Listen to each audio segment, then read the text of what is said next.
AITA for saying no when my sister wanted my car after ruining it with cigarette smoke. Throwaway for obvious reasons. I'm a 28F, a single mom to a rambunctious 5-year-old boy, and I've been scraping by as a freelance graphic designer since my divorce 2 years ago. Cars are a big deal in our family. My dad left me his old reliable Honda when he passed last year, and it's basically my lifeline for getting my son to preschool, hitting client meetings, and the occasional grocery run without relying on spotty public transit. I keep it in decent shape. Regular oil changes, clean interior, and I've even added a car seat and emergency kit tailored for my kit.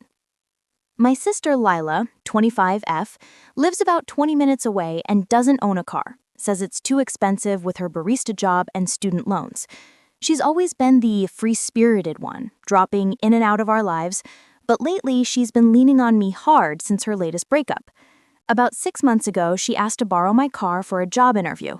I said yes, but I had one clear rule: no smoking in it. I've got asthma that flares up bad around cigarette smoke. It's why I quit years ago. And with my son riding in the back, I can't risk that smell lingering or worse, residue on the seats. She promised she'd stick to it, parked a block away to smoke if needed, and brought it back fine. I thought we were good. Fast forward to last month. She texts me in a panic about a super important doctor's appointment. Turns out it was just a routine checkup, but whatever. I agreed to lend the car again, reminding her gently about the no smoking rule because my son's been extra sniffly lately. She rolls her eyes over text but says, "Duh, got it." I pick up the car that evening and bam, the whole interior reeks like an ashtray. Windows down didn't help much, and there were ash flecks on the floor mat near the driver's seat. I vacuumed it out immediately and aired it for days, but my son started coughing just from a short ride to daycare, and it triggered one of my asthma attacks that left me wheezing for hours. I was pissed, but tried to stay calm. I texted her, "Hey, the car smelled like smoke this time. Can we please keep it smoke-free? It's really not great for son's name." She apologized half-heartedly, blamed stress, and swore it was just one cig outside, but I could tell from the burn mark on the armrest that it happened inside. I let it slide because family, you know? But then, last week, she asks again. This time for a friend emergency, picking up her ex's stuff from his place across town. I hesitate and reiterate the rule, even offering to drive her myself if it's that urgent since I had a free warning. She snaps back, "God, you're so controlling. It's your car, but I'm your sister. One little slip up and you're treating me like a criminal? Just let me use it. I'll Febreze it or something."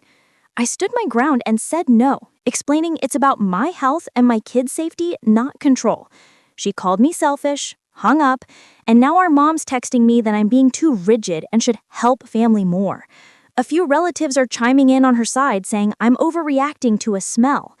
I feel guilty because, yeah, she doesn't have great options, but I can't keep risking my son's lungs or my own breathing for her emergencies.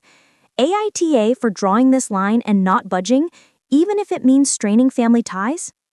People's opinions. 1. NTA. You have reasonable rules. She broke them and tried to turn this around to you being controlling.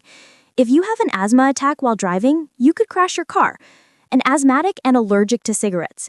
And her dragging your relatives into a conflict that isn't their business just shows how out of line this has become.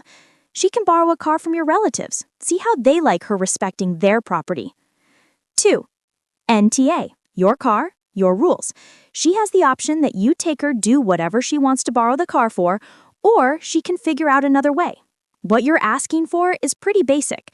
If she doesn't smoke in a non-smoker's home, why would she think it's okay in their car? I would push this all back on her.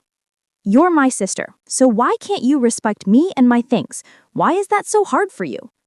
3. NTA. You were more than kind and she showed her true colors. Your sister doesn't respect you. It's yours to say yes or no. Obviously, she's not familiar with consequences and doesn't care for your health or your child, only for her stress. No is no, and don't give in. You have to demand respect. And any family who says you're wrong, you can always reply with, "Then you can let her borrow your own car if you have an opinion about why you don't lend her the car." 4. Oh, hell no. This is about your and your son's health. Dear sis needs to show respect, especially being this is about your health. Mom and other chiming in family members need to step up to the plate and allow sis to borrow their cars or drive her wherever she needs to go. I'd be done on lending my car out 100%. Never again.